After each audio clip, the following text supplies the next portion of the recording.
All right, today we're going to dive into a pretty intense theory from commentator Melanie Phillips. She took a look at the psychological fallout from the October 7th attacks and came up with an analysis that isn't really about politics, it's about how the human mind will do almost anything to protect its own idea of itself. And her whole argument really boils down to this one central question. What actually happens inside your head when a brutal, undeniable event happens that just completely contradicts everything you believe to be true about yourself and about the world? To even begin to unpack this, Phillips says we have to start by looking at the foundational belief system that she argues was so deeply challenged. She calls it the liberal self-image. So, what does she actually mean by that? Well, according to Phillips' theory, this is way more than just a political party. It's a really deep self-concept where a person's identity as a good person is basically fused with their identity as a liberal. In their mind, the two are the exact same thing. And this self-image, it's built on some really core beliefs. Phillips lays them out like this: a deep conviction in your own compassion, this sense of duty to stand up against power, and this need to support the underdog, the downtrodden. She argues these aren't just opinions, they're the very foundation of a person's sense of moral worth. And here is where the theory gets very specific. In Phillips' analysis, supporting the Palestinian cause becomes one of the main ways to perform this goodness. It's a clear, tangible way of showing you're standing with who you see as the oppressed against the oppressor. Okay, but what happens when the group you see as the victim commits an act that just flips that whole story on its head? This, according to Phillips, leads to a moment of profound, jarring contradiction. You can really see that clash right here. On the left, you've got the established belief system. The Palestinians are the victims, the Israelis are the oppressors. But the reality presented by the October 7th attacks, as described in the source, was the complete opposite. The roles of victim and villain, they just suddenly switched. And to get across the sheer shock of this moment, Phillips uses incredibly strong language.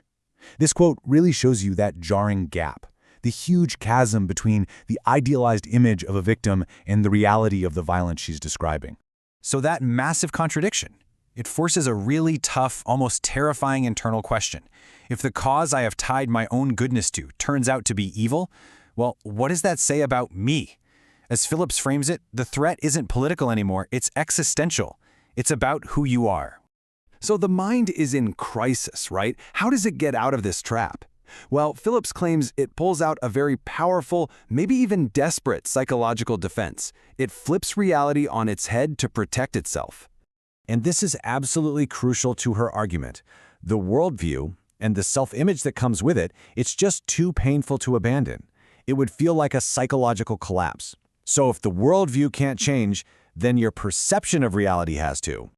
The specific psychological tool she says gets used here is something called projection. You've probably heard of it. It's basically a defense mechanism where you take something you can't accept about yourself or your side and you pin it on someone else. In this context, she argues, it means accusing the actual victims of the very crimes that were just committed against them. And she points to a really clear example of how she sees this playing out. The accusation of genocide, or calling Israelis Nazis. In her view, that's not just a political insult. It's a deliberate psychological move to flip the moral script and put the label of villain back where it's supposed to be.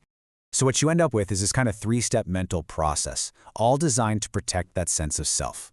Step one is the threat. If I admit what really happened, my identity as a good person is destroyed. That leads to step two, the inversion. Therefore, the people who look like victims must actually be the villains. And that gets you to step three, the payoff. Phew, my goodness is safe and my worldview is still intact. Okay, so that's the theory. But Phillips then connects this abstract idea to something very concrete, something people saw happening all over the world. People tearing down the posters of the hostages. And it's really important to remember what was actually on these posters. This wasn't propaganda for a government or an army.